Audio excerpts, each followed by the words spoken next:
My dear students, this is class 12 maths exercise 10.6ல question number 5 பார்க்க போகிறோம். நல்லா கவனிங்க. dy இங்கே இருக்குது, dx இங்கே இருக்குது. ஃபஸ்ட்டு நம்ம இந்த ஆப்ரேட்டர்ஸை ஒன் சைட் பண்ணிக்கலாம். அதாவது dy கடியில் dx கொண்டு போயிடலாம். அடுத்து இந்த என்டையர் திங்கை இந்த சைடு கொண்டு போகணும்னா மல்டிப்ளிகேஷனில் இருக்கிறது டிவிஷனுக்கு போயிடும். ஏற்கனவே y ஸ்கொயர் மைனஸ் 2xy இங்கே தான் இருக்குது. ஸோ அது கடியில் இது வந்துடும், x square minus 2xy. Okay, now இதை வந்து ஈக்குவேஷன் 1ன்னு எடுத்துக்கலாம். அடுத்து நம்ம y ஈக்குவல் டு vxன்னு சப்ஸ்டியூஷன் எடுக்கணும். Then v equal to y by x, கரெக்டாக? இப்போது இதை வந்து ரெண்டு சைட்லும் வித் ரெஸ்பெக்ட் டு எக்ஸை டிஃப்ரென்ஷியேட் பண்ணணும். அப்போ dy by dx equal to v silent, எக்ஸோட டிஃப்ரென்ஷியேஷன் 1, அடுத்து எக்ஸ் சைலண்ட், வியோட டிஃப்ரென்ஷியேஷன் dv பை dxு. ஸோ இது வந்து ஈக்குவேஷன் 2, இது வந்து ஈக்குவேஷன் 3ன்னு எடுத்துக்கலாம். இப்போ புட் 2 and 3 in 1. இப்போ இந்த சைடை மாற்றி எழுதிக்கலாமா? dy பை dx வந்து நான் எல்ஹெச்எஸ்க்கு எடுத்துக்கிறேன். அதாவது dy பை dxக்கான ஆன்சர் பாருங்கள், v plus x dv by dx equal to, இங்கே பாருங்கள் y ஸ்கொயர் வந்திருக்கா, y ஸ்கொயருக்கு பதிலாக vx to the whole square அல்லது v square x square minus 2x அப்படியே வரும், yக்கு பதிலாக vx பை எக்ஸ் ஸ்கொயர் அப்படியே வரும், மைனஸ் 2x அப்படியே வரும், yக்கு பதிலாக ஒரு vx. ஓகேவா? தென்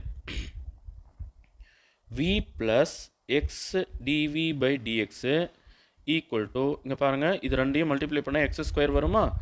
அப்போது இங்கே எக்ஸ் ஸ்கொயர் இருக்கா, எக்ஸ் ஸ்கொயரை நான் காமனாக வெளியே எடுத்துக்கிறேன்.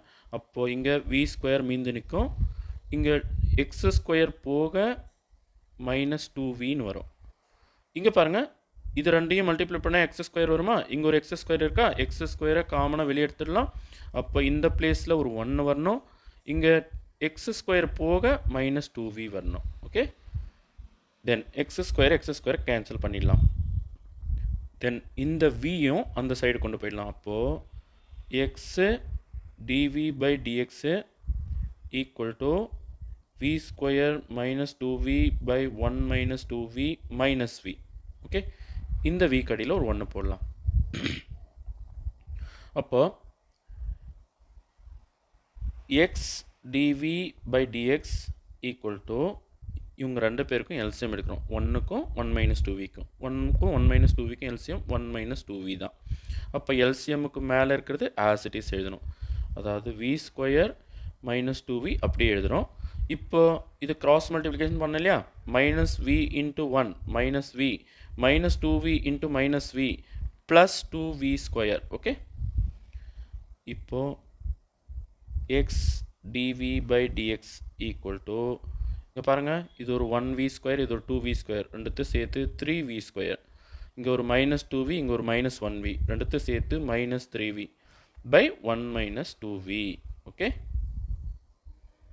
நவ் இந்த x பை dx இருக்கு இல்லையா, அது வந்து அந்த சைடு கொண்டு போயிடலாம். அப்போது 1 பை எக்ஸ் டிஎக்ஸ்ன்னு ஆகிடும்.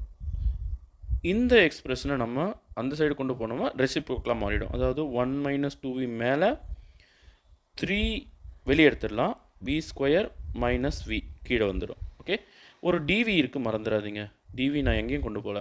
இப்போ ரெண்டு சைட்லையும் integration, so integrating both sides. அப்போ என்ன ஆகும் பாருங்கள், ஃபர்ஸ்ட் ஆஃப் ஆல் இங்கே ஒரு 1/3 இருக்குது பாருங்கள், இதை நம்ம வெளியே எடுத்துடுவோம், 1/3 வெளியே எடுத்துடுவோம்.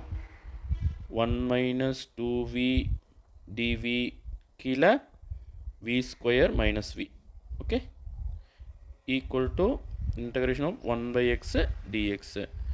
இப்போ நல்லா கவனிங்க, இப்போ இந்த v ஸ்கொயர் மைனஸ் விக்கு பதிலாக நான் ஒரு சப்ஸ்டியூஷன் எடுக்க போகிறேன். அதாவது t equal to v square minus வின்னு எடுத்துக்கிறேன். அப்போ dt by dv equal to 2v minus 1, then dt equal to 2v minus 1 into dv.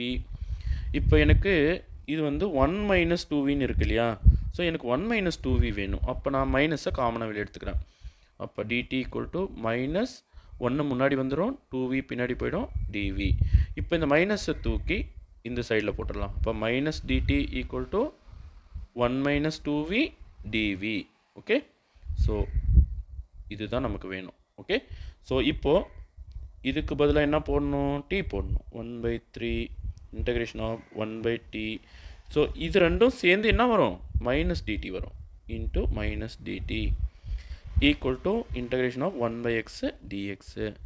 Okay, இப்போ நல்லா கவனிங்க.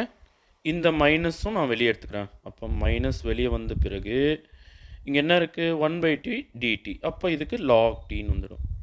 ஈக்குவல் டு 1/x dx ஒரு log x, ஆர்பிட்ரரி கான்ஸ்டன்ட்டுக்காக ஒரு log c.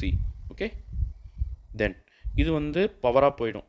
லாகரிதமில் முன்னாடி இருக்கிற நம்பரு இந்த டீக்கு பவராக போயிடும். அப்போ t power minus 1/3 equal to log a plus log b வந்து log ab.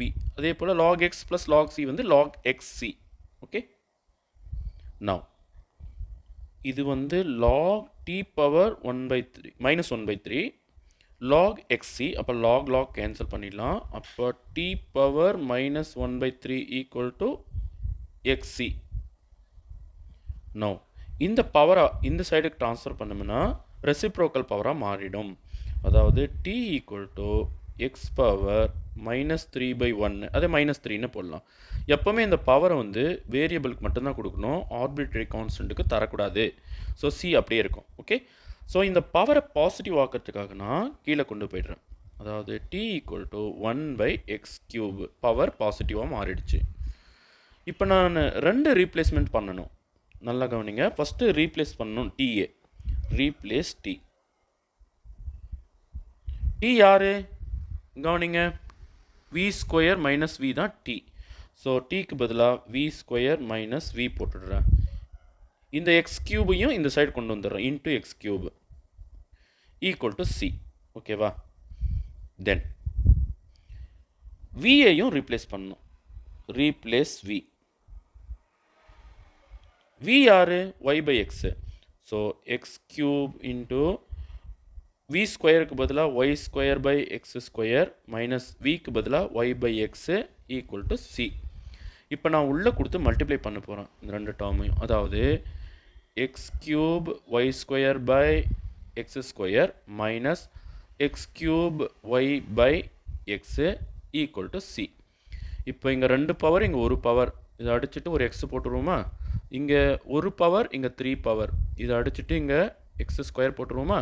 அப்போது xy² minus x² y equal to C. இதுதான் உங்களோட book answer. Okay, thank you students.